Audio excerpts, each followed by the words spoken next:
So this month's topic is on organically confused. Organics is a big topic, it's a hot topic, it's been so for a while, and it's quite confusing to a lot of people, at least from what I've found. You know, what is organic? Do you have to do organic? If you have to do it, what do you need to do? Can you get away without doing some of it? So we're going to cover quite a bit of these topics here today. So first we're going to start off with defining what is organic. Or rather, we're going to define it by defining what it's not, because that's the easiest way to really truly understand what organic is. We're going to go over the three categories of the classifications of organic, because it's not just organic or non, there's different levels and degrees of qualifying for being organic. We're going to talk about what must you eat in organics, in my opinion, and it's all based upon health and wellness, not price. What can I get away with without going organic? And then finally we're going to go how to eat organic on a budget. So those are the things we're going to be covering today. So let's start with defining organic. Organic is basically produce or other ingredients that are grown without the use of these products. First one is pesticides, synthetic fertilizers, high quality, what they call biosolids. We're going to explain what that is in just a little bit. Genetically modified organisms, also known as GMOs. Some of you may be familiar with that. We're going to just touch base a little bit on that as well. Ionizing radiation, and then if it's an animal, they can't use any antibiotics or any growth hormone.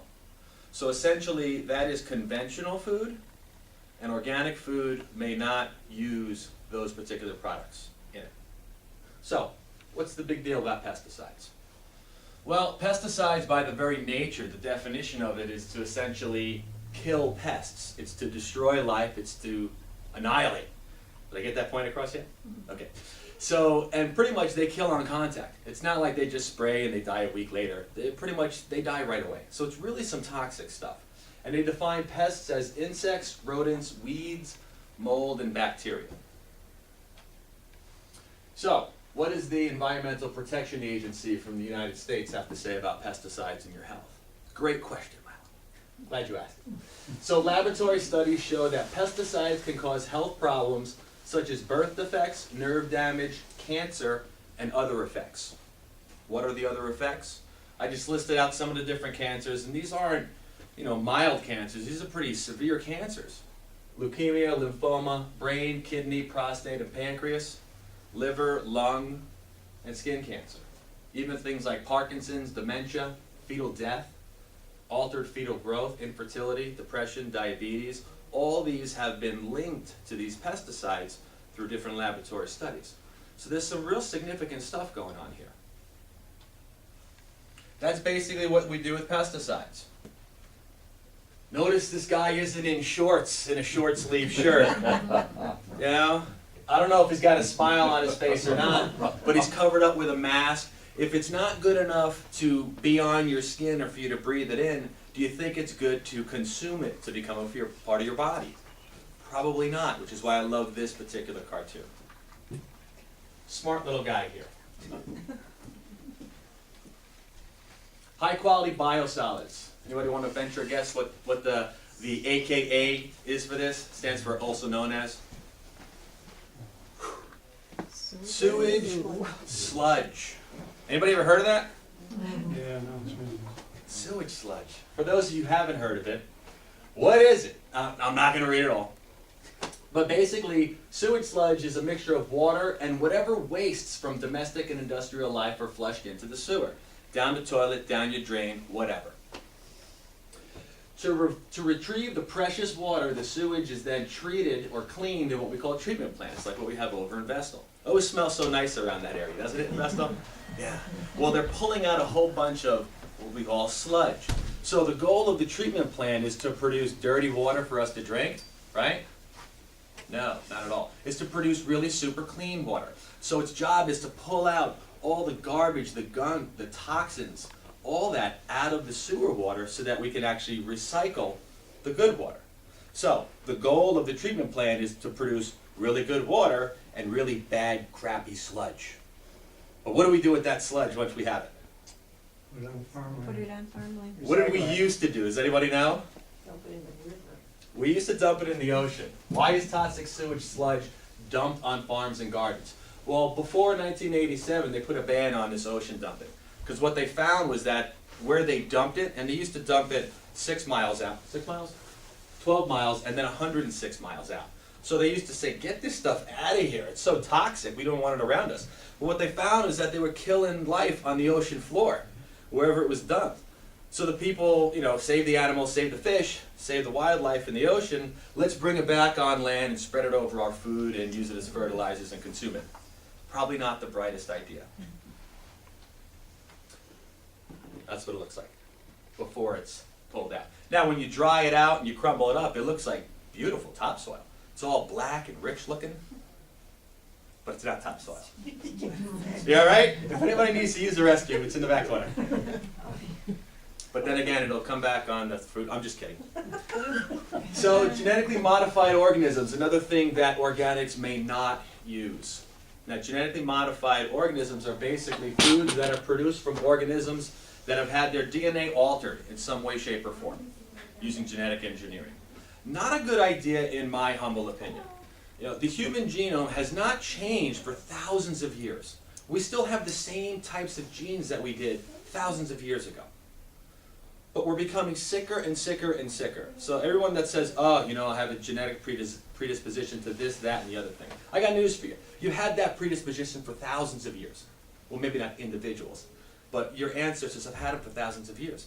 But what we're doing, what our environment is, what we're eating, what we're surrounding ourselves with, is completely making those genes not work the way they're supposed to. There's a whole field called epigenetics. We talked about it briefly. We can't go through it today, but your environment dictates your health, not your genes. So if we now take our genes that haven't been changed for thousands of years and start messing around with them, do you think we're going to know what we're doing? It took evolution thousands of years to get us to where we are now, and now we want to try and change that because we think we're smarter about it? Not a good idea. So we start creating things like Frankenfish. So here's a genetically modified salmon, 18 months old. Here's a regular salmon, 18 months old. What's the difference? 50%. It's huge! It's actually twice the size in length, and it's roughly 3 times the weight. So why do we do this? Profit. More bang for your buck. You're going to get 3 times the amount of meat out of the same animal. So farm-raised, non-organic fish or food of any kind, I wouldn't go near. They've genetically altered, they've mutated their genes to do so. And when you eat something that's genetically altered, that genetic mutation becomes part of you because you truly are what you eat. So GMOs, you really want to be careful and stay away as much as possible. However, this is so prolific, especially in corn crops, Correct. that it might be too late. Don't eat corn, What about or organic? stay away as much as What about possible. organically grown corn? You can try and find organically grown corn. It's pretty difficult. But yes, you can certainly find, it's out there. Grow it yourself would be a good idea. Anybody know what that is? There's your giraffe with a big neck. It's a giraffe. That's like a giraffe. You ever seen one like that? That's all right. That's because it doesn't exist, folks. That's a mock-up. But why don't we see things like this? Why do they always look like this? Because they eat what they're supposed to eat, because they're in the environment they're supposed to be in, and that's the way they're supposed to look, feel, function. If we ate what we're supposed to eat, if we didn't mess it up by trying to make it better, if we just ate what nature provided us, we might look like a giraffe. No, we would look like what we're supposed to look like. Ionizing radiation. Gamma rays, X-rays, those types of things. First question is why? Why are we irradiating food? Well, to prevent foodborne illnesses. We basically, for whatever reason in our brains, we think we have to kill everything. If you want to eat it, you gotta kill it. Give it antibiotics, kill it. Give it pesticides, kill it. That didn't do it, let's irradiate it, kill it again. We take live, living food that we want to become part of our body and we completely destroy all the life that's in it. And then we wonder why we don't have good quality of life. Because we're eating dead carcasses, dead things. Things of little nutritional value. To control insects, in case the pesticides didn't do it. Delay of sprouting or ripening, so you could ship it from Chile to New York, or whatever. And then, love this one, sterilization. Who wants to eat sterilized food? A lot of people do, unfortunately, but that's totally devoid of life when you sterilize something. And the reason why? Which can then be stored for years without refrigeration. Hey, can I have that tomato? Sure, go ahead, take it. How long has it been there? It's only been there like 6 years. What? Well, yeah, I totally sterilized it, so it's lasted this long. Now, I'm just kidding about that. I don't know if a sterilized tomato would last 6 years on your shelf. But sterilization, the mind is that so you can keep it on the shelf for years and years and years. So ion radiation, it's not on all your foods, but this is the symbol that you would look for. And if you see something like that, or if it specifically lists food has been irradiated or ionized radiation or something is going to be listed on the product. They have to put it on there. And the different products that they can put it on or use it for is this list here.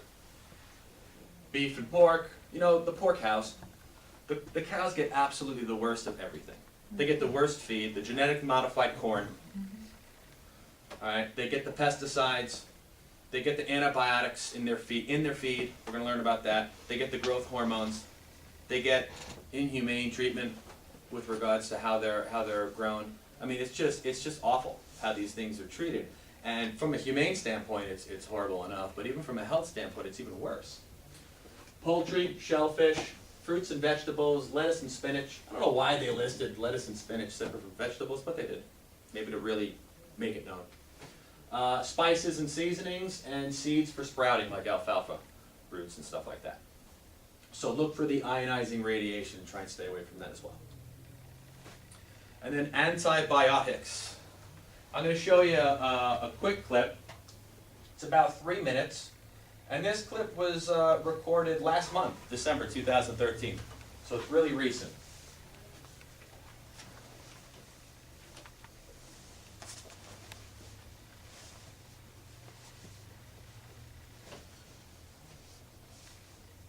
Our Chief Medical Correspondent, Dr. Sanjay Gupta, is joining us. Now, many families, many parents are going to pay attention to this decision, Sanjay. Why is this so important? Lay it out. Well, 2 words, really, antibiotic resistance. We talk about this a fair amount, but about 2 million people a year get sickened with these infections that are very hard to treat with antibiotics. We just don't have good medications for them. And about 23,000 people die. What happens is if you use too many antibiotics, certain bugs are going to survive, and those ones are going to replicate, and they're going to become increasingly resistant. Here's how it applies to food. Take a look at the diagram. Antibiotics are placed in feed, and then that feed is then given to these animals, which are either go towards poultry or some sort of meat, or they're actually go to the farms as well, actually for vegetables and things. Eventually the point is it gets into your system, into our system, and that's how this antibiotic in feed is causing problems in humans. Also, 80% of the antibiotics in this country are used that way, in feed. Only about 20% directly to humans. So you can see the magnitude of a problem like this. And that really lays out why, some people might be surprised that the FDA would be taking this on, but that really lays out why they're taking on this issue. Because if you said 80% of antibiotics are used in livestock, not humans. That's right, and that can have all sorts of different manifestations. Again, it could be that it gets into the food, it could infect farmers, or it's actually, if it's used for other things, including something that can get into our vegetable supply, you start to worry about outbreaks. Look, you know, you may remember, Kate, this past summer, there was 134 people sickened. It was a chicken outbreak, and the bacteria was a resistant bacteria. So people were getting sick with something that was incredibly hard to treat because of the food they were eating, and that's obviously a huge concern. And Sanjay, of course, then the next question is, if you remove antibiotics from feed for livestock, is there also then kind of the opposite risk that meat, the antibiotic-free meat, could also be at the risk for humans? Yeah, and that's part of the concern, and there's this balance right now. It's been going on for a long time in farms, trying to balance, you know, growth-promoting medications, these antibiotics, with the filthy farms. So 2 things could happen. One is that you still run the risk of having animals that are in fact infected, although it's a much smaller risk. And also, yeah, you're probably going to have an increase in cost because they're not promoting the growth of these animals, and the farms are going to be increasingly regulated to keep clean as a result. So those are good things probably, but it can lead to higher costs. I should point out as well, and I say this as a doctor, Kate, this isn't just the agricultural industry. if you look at the medical industry for humans, about 80% of the antibiotics prescribed for upper respiratory tract, sort of cold-like things, are unnecessary. 80%. So we wildly overprescribe antibiotics, and now you're seeing the consequences. Yeah, coming from a doctor's family myself, I've heard that over and over again, really for years, but Just it give me doesn't the seem to Z-Pack change. doctor. Yeah, exactly. The They're all the Z-Pack time. doctors, exactly right. So is there anything real quick, Sanjay, that consumers are going to see differently on the shelves with this FDA decision right away? Not right away. It's going to take a couple of years at least, and some of this is also, these are guidelines the FDA is issuing basically to the manufacturers of this feed, and so it's not mandated yet, but the two of the big ones have already complied, and basically what's going to be necessary is the farms are going to require a prescription for the antibiotics from a veterinarian before they can give them indiscriminately. Right now, they can go buy feed that has antibiotics in it, no questions asked, no prescription necessary, so that will probably be what changes. Sanjay, thank you so much. It's great to see you. You too. Wow, huh?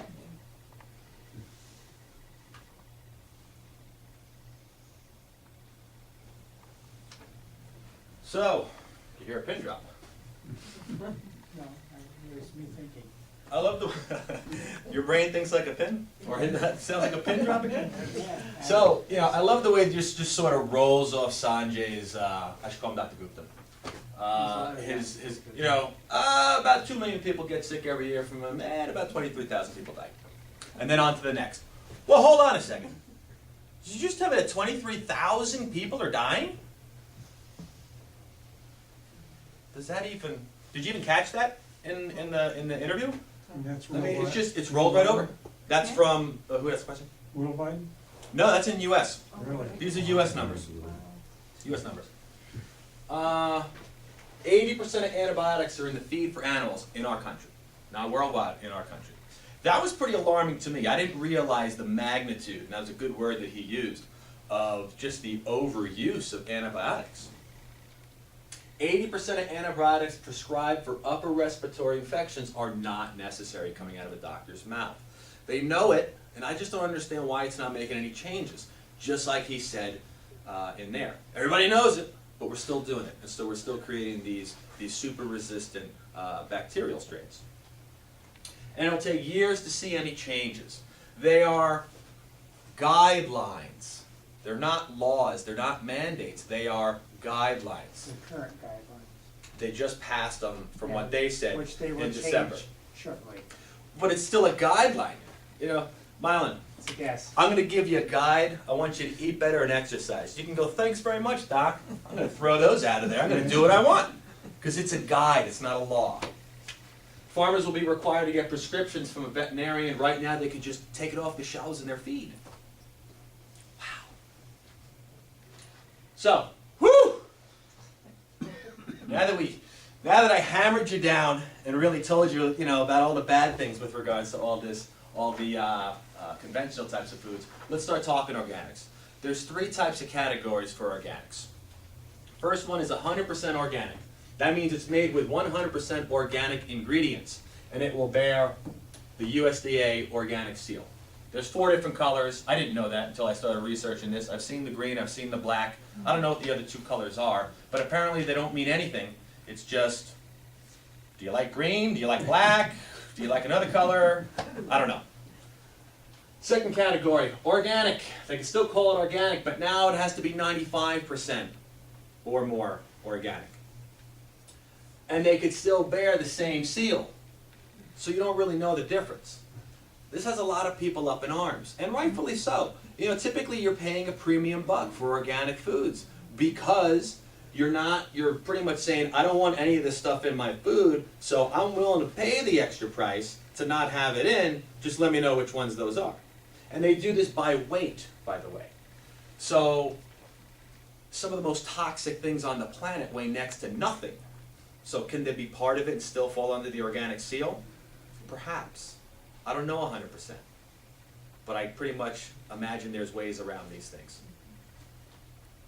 And then there's the third category of organics, which means it's made with organic ingredients. So anything 70% or more can put on their packaging made with organic ingredients. They can post up to 3 ingredients on the front label, and that's pretty much as they could do, and they cannot use the organic label with that. So sometimes you'll see products that say organic, sometimes it'll say 100% organic, and sometimes it'll just say used with organic, grown with organic ingredients, and so forth and so on. Some examples look like this. Here's some cream of buckwheat, and what you'll notice down here, or here, it says USDA organic, 100% organic cereal. Okay, so that is pretty much a 100% organic product. Then you see some eggs that say USDA organic, but you don't see anything else that says 100%.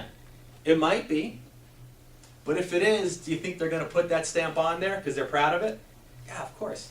So in my brain, I'm thinking, and it doesn't sound like a pin dropping, I'm thinking it's got to say 100% organic on it, otherwise it's probably not 100% organic. And then there's the made with. So Amy has made with organic apples and flour. You can put as many organics as you want on the back ingredient list, but it's got to be at least 70% or more to be able to post it on the front. Now, a lot of patients ask me about Amy's. I don't care if Amy was 100% organic. I'm going to venture to say that toaster pops are probably not a healthy option to have. All the gooey sweetness that's inside, you know, it might come from organic ingredients, but a rose by any other name is still a rose. Sugar by any other name is still sugar. I don't care if it's organic or non-organic, it still has the same, very similar properties how it gets processed in your body. So don't be fooled to saying, I'm eating organic, it's an organic candy bar. Okay, doesn't mean it's healthy, doesn't mean the same thing. And no GMOs. And you definitely don't want GMOs. That has not been. It's here. Oh, is that what it says? It had a symbol on the front. So we're going to talk about something called the Dirty Dozen. Anybody hear these? Okay. The Dirty Dozen are basically, this is a list put together by the Environmental Working Group, EWG.org. I would encourage you all to go to check out that site. We talked about it in our previous inflammation talk. It lists all the things that are toxic with regards to foods, pesticides, hair products, healthcare products, whatever. All sorts of great things are listed on that site, and they give you an order of worst to best, or vice versa. So the Dirty Dozen is specifically pesticide residues that have been found on fruits and vegetables. And the ones that you absolutely want to avoid at all costs, unless you're eating them organically from a pesticide standpoint, are these. How many people have apples? Apples are the most toxic fruit if it's not organic. That's what they say. Worst one, most amount of residues found on fruits is apples. Second is strawberries. Grapes, celery surprised me. I'm going to start buying that more organic from now on. Peaches, spinach, and you could read the rest of the ones there. The 13th one is blueberries, but it's domestic blueberries. Imported blueberries, they're number 22, and it's a list of 44 fruits and vegetables. So domestic blueberries are kind of like in the middle. About wild. Domestic are pretty toxic. Yeah, if they're not spraying them with pesticides. Again, this is only for pesticides. It's not genetically modified. It doesn't take that into account. It doesn't take into account any of the other things we saw listed on that. It's specifically pesticides. You have a question? Once you peel the cucumbers, is that better? It's probably better, but you know they're getting into the roots and you know they're growing it through it that way too. And sometimes they are genetically modifying the seeds so that they already have the resistance in them genetically. It's crazy. The Clean 15. The opposite of the Dirty Dozen is the Clean 15. So you know, I know it's best to buy organic always, but I'm having difficulty. You know, I got a budget and I got to stick to it. Okay, these are the last of the list of 44. So the one that has the least amount of pesticides is listed as number 1 on my chart, and then it goes down to increasing more. But still, overall, they have very low levels of pesticides. Remember, it is specifically for pesticides. 95% of what is genetically modified in our country? Corn. Okay. Corn and soy. Soy, yes. Papayas are another one, actually. A lot of papayas are genetically modified, too. So, Yes, it appears on the Clean 15. What a catchy little phrase. The Clean 15, the Dirty Dozen.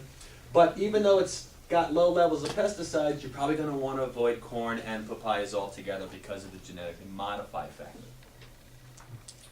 By the way, I gave you this on your handout.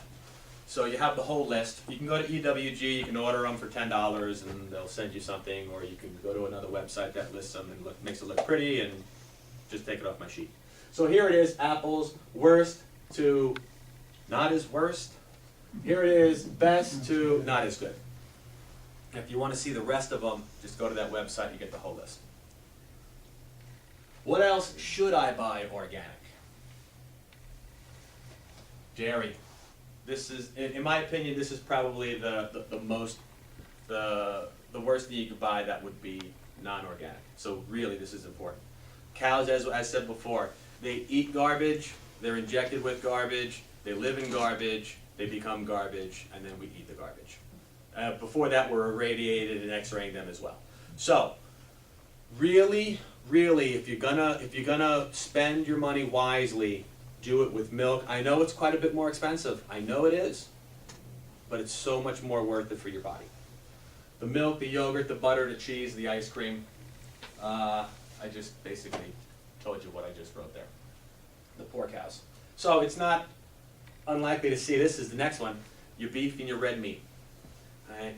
Yeah, it's a bit more expensive than your conventional stuff, but it's probably a good idea to cut back on red meat anyway if you're eating a lot of it. So if you can't eat it organic, reduce the portion size, reduce the amount altogether, or substitute with something else. Because regular cows, regular meat is just not good for you, and the stuff that they produce with it. And unfortunately, the toxins tend to concentrate more in their milk. So your cheeses, your yogurts, and your milk itself are actually going to have higher concentrations in there as well. Chicken and eggs. I would say local and pastured is all right. But when you start talking about the industry, you know, you saw the video and you saw just chickens as far as the eye could see, and you didn't see a drop of space in between them. Again, there's the whole inhumane part of it. But if they have an infection, it's going to run rampant. So they load up their feed with antibiotics, sometimes with growth hormones, and they do Roundup Ready, you know, they do something called Roundup Ready corn and soy feed. So, you know, it's not only is it genetically modified, but it's modified that actually has Roundup already in the seed when it grows, so that it prevents and kills the weeds. We all know what Roundup is, right? Yeah, you spray it on your sidewalk. Does anything live? No. What do they say? Cover your bushes. Soak them down before you apply it. Soak down the bushes afterwards. Don't get it near your vegetables or fruits or anything because it's going to kill them. But it's okay to put it in birds that we eat and become part of us. So, chicken and eggs, I would highly recommend you go organic, or at the very least, talk to your local farmers. Ask them what feed they use. They might say, I don't give them anything. They just roam my yard. They eat the bugs, they eat the dirt, they eat the grass. Great. How much are your eggs? Because you're going to want to buy those eggs. Those are happy chickens. You know, it sounds funny, but these farmers, they love their livestock. So, you know, something that's nourished and loved and fed the right things what it's supposed to be is going to be like that giraffe that looks like a giraffe and not the genetically modified one. So, buy local with the chickens would be my advice on that one. Dried herbs and spices. Non-organic herbs and spices are irradiated and it reduces the health benefits. Some would argue against that. I don't care. Who wants to be X-rated every day? Show of hands. All right, nobody. So who wants to eat food that's X-rated on a daily basis? Probably nobody. All right. The spices have wonderful health benefits. There's just one example for cinnamon. Helps with inflammation, diabetes, infertility, menstrual issues, arthritis, all sorts of things. But if you irradiate it and zap it and denature and destroy the product, you're not going to get those benefits. So, organic spices are really not all that much more expensive than regular ones. And in some cases I've actually found that they're less. Go that route. You don't have to throw all your spices away now, but when you start buying new ones, definitely go the organic route. Corn, soy, we already listed, someone shouted those out. Sugar beets, papayas, zucchini, and yellow squash, these are all high-risk GMO crops. So, if you like to have these types of foods, make sure they're organic, because chances are if they're not, they're genetically modified, and that's probably the worst culprit of all. Baby food. No, I don't think anybody here has babies right now, but you might have kids that have babies, they're called grandkids, or great-grandkids, or you have friends that have babies. Baby food is something I would absolutely recommend organic. They are much more susceptible to toxins and changes. Everything, every medication you see, anything you pick up says, warning, pregnant or nursing, consult your doctor before consuming. Because they know that there's a bunch of garbage in there and those little babies are developing and they're very sensitive to these changes. So if we're constantly feeding them all this pesticide residue and all these things, their nervous systems, their bodies are not, they just don't have the right start, right chance right off the gate. So them, I would definitely recommend organic. Find it, oh, so here I came up with a whole list. There's actually 43 points. No, I'm not gonna go through all 43 now, but I have 2 handouts for you to take home. First one details everything we just talked about. It has the Dirty Dozen, it has the Clean 15, it has my recommendations, my guidelines for saying, listen, eat all these things organic as best you can. If you can't afford them, don't eat them, or find something different. But I also have a second full page front and back that gives you 44 bullet points as to how to potentially buy and use organic on more of a budget. So I think it's 8 different categories, and there's probably anywhere from 4 to 8 points under each category. So the first category is find and use organic coupons. I'm not a coupon shopper, I'll be honest. But I should be, because after I started researching this, I was like, wow, I can save $1 here, $2 there, another $1 here. Websites and social media pages of your favorite companies. I like to use Simply Organic for my spices. And you can get $1 off when you buy your coupons with that. Just go to their website, and it makes it less than the conventional spice, and it's healthier for you.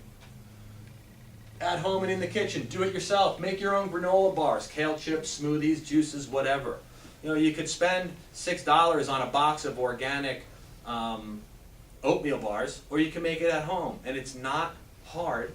And you could also eat oatmeal. If you use oatmeal and some organic peanut butter, and you throw in some roasted nuts in there, and maybe some dried cranberries or something, you can get some really good nutrients through that. It's all organic, and it costs you a fraction of what it is to actually buy in the box. You could wrap them up in saran wrap, throw them in your freezer, take them out whenever you want.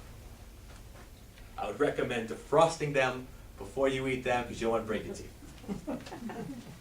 Use your freezer. 90% of organic frozen produce is cheaper than fresh. Again, another light bulb went off when I was researching this. Really? So I checked it out. Sure enough, it's true. Especially if it's out of season. So, when you go and you're shopping for these things, if you like broccoli, I haven't bought fresh broccoli unless I'm doing it with like a dip. I haven't bought fresh broccoli in a long time. I cook with the frozen. The organic frozen ones, it's more affordable and it's so easy. You take it out, they're flash frozen, so they're all separate. They're not junked together in like one huge blob. And I just put a tiny bit of water in a pot.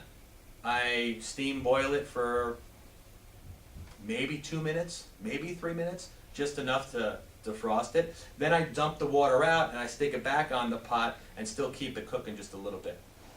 Where are you finding these? Wegmans? Wegmans, in the natural section in Wegmans. And then I throw a little bit of organic butter and a couple of shakes of sea salt, and it's fantastic. My kids love it. I love it. Make choices. Reduce the amount of organic meat by substituting 50% of the portion with organic beans. That's just good practice anyway, even if it wasn't organic. We tend to be really heavy on meat, and we tend to be not as heavy on legumes, beans, and vegetables and things like that. So this would be really good. If you like chicken and rice, have chicken, beans, and rice. You'll save money on the price of the chicken, and you'll get better health benefits from the fiber you get from the beans. Buy in bulk. Buy the whole animal. I don't know about a whole cow. Everybody thinks cow. I can't fit a cow in my freezer. I would like to look into possibly purchasing a cow. I know you can do it around here. There's co-ops and there's farmers that can do it. But that's something that I would like. That's one of my next steps, is to try and take a look at that. But in the meantime, you don't have to buy just a cow. You can buy a whole chicken. If you buy the whole chicken, a whole organic chicken costs a fraction of what it is for organic chicken breasts. And guess what? Chicken breasts come on the chicken, right? Yeah, so you get chicken breasts, and you also get thighs, legs, and wings along with it for typically less than half of what it costs for chicken breasts. So, I like to go in there and we just take a whole chicken, we throw it in the oven, and we basically just bake it a couple hours later. You know, throw some spices on it. A couple hours later, voila, there you go. Or you can cut off the thighs and legs and throw them in the freezer bag and just cook the chicken breast if you want only chicken breasts, and then just use the chicken thighs later. I don't care what you do. It's a little more messier that way, but you can save a lot, over 50% by doing that. Buy local. Every talk I talk about buying local. Talk to your local farmers. Some, I really should say most. You know, a lot of them I talk to, they don't spray with lots of pesticides, or they don't give their chickens the antibiotic feed or the growth hormones. They don't use that stuff. But they don't seek USDA approval because it's so darn stringent, for one, because everything has to be USDA certified. Everything. So it's almost impossible for a small farmer to do that and be able to sell it at a competitive price. So they don't do it, but they don't use all that garbage. Doesn't Green Brothers advertise that they don't use any pesticides on their apples? No. I don't think so, but I find it hard to believe. They got a lot. Yeah, I thought I had heard that somewhere, but. Apples, they get hit hard, which is why they need so many pesticides, unfortunately. Yeah. So I don't know the answer to Yeah, I'll that. have to check on it. Grow your own food. Plant an herb pot in your garden. There's a book. It's on the handout. I forget what it's called. Wildly Organic. What is it, Tammy? Which handout are we looking at? The Eating on a Dime, Eating on a Budget. It's on the back page. Anyways, there's a book out there. You'll get it in your handout. So True Seed. No, okay, let me have it. So there's a, did I say back? It's called Wildly Affordable Organic, of course. Great ideas for spending $5 a day or less and being able to eat organic. So it goes everything from recipes to where you can buy your stuff to what to look for and so forth. So check out that website. Check out the book if you really wanna get into eating organic almost 100%. That'd be a nice book to check out. Stop wasting food. Keep organic fruits in the fridge. They will last at least 1 to 2 weeks longer. I wouldn't do it with bananas. I've tried. They turn brown very quickly. And part of another thing on the list is wasting food is, find ways to use food that is almost out the door, like bananas. Who likes to eat really brown, mushy, nasty bananas? Some people do. I don't know. But I'm not a big fan of it. But you can make banana bread with it. All right? It's great. That's what you wanted. You want overripe bananas for your banana bread. So find ways to cook with the food instead of tossing it out. There was an interesting stat that I came across, which again I was unaware of. A lot of things I don't know, huh? 1,400 calories of food per person every day is wasted in America. 1,400 calories. Woo! So the things that you're throwing out, you might be able to save money on that. You will save money on that. You can afford to buy organic more. Closing thoughts, as always. You can pay the farmer or the pharmacy. I love that quote. It's the truth. If you eat all the junk and the garbage, your health is going to suffer. And then you're going to have to do something about your health.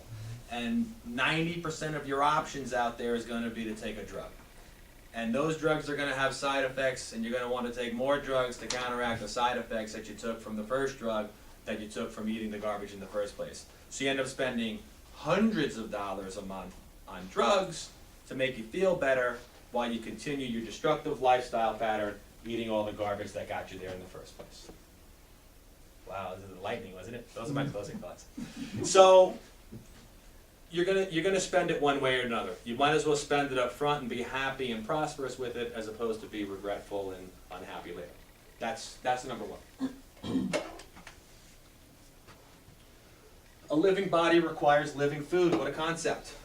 If we completely destroy everything that is alive in the foods that we eat, we're just eating death, Sorry for the strong words, but it's true. You need living food to create living bodies. You need batteries to have a living remote. Start slowly, but start somewhere. I use this in some of my talks quite often. Start with the Dirty Dozen. Definitely look at those and do not eat them unless they're organic. Start with the Clean 15. If you want to save a little bit in your budget, go for the Clean 15. Okay? It is ironic though that most of the Clean 15, the price differences aren't a big difference between the conventional and the organic. Like pineapples, you know, they're $4.99 whether it's organic or whether it's non-organic. You know? Which goes to show you that they could probably produce these things organically at the same price, but they know there's a higher demand now, so they're really going to sock it to you. So that's my personal opinion on it. But a lot of your organic versus non-organics in the Clean 15, there isn't a huge difference with regards to price that I've found. Reduce your meats. It's just a good, and I'm talking primarily red meats, but chicken as well. Start eating more fish. Eat the wild caught. The farm raised might not be genetically modified, or it might be. But you just don't know because currently we don't have legislation in place and laws that say that they have to label GMO. But those that say GMO free, I'd have to look into those as well, because they could tell you 0 trans fats per serving, but there's still trans fats in it because they just play with the serving size and lower it down so low that they could actually legally say that. So there's a lot of deception, unfortunately, with regards to labeling. But reducing your meats would be a good one anyway. And then finally, switch out your spices. Just start recycling them, because I think they taste better. Some studies say they don't taste any better. Maybe it's in my head, I don't know. But whatever it is, the health benefits are definitely a lot better. Any questions from anyone? How about bananas? Where do they fit in? On the toxicity? Organic or non-organic? I believe they're closer toward the bottom of the list, closer Okay. toward the Clean 15.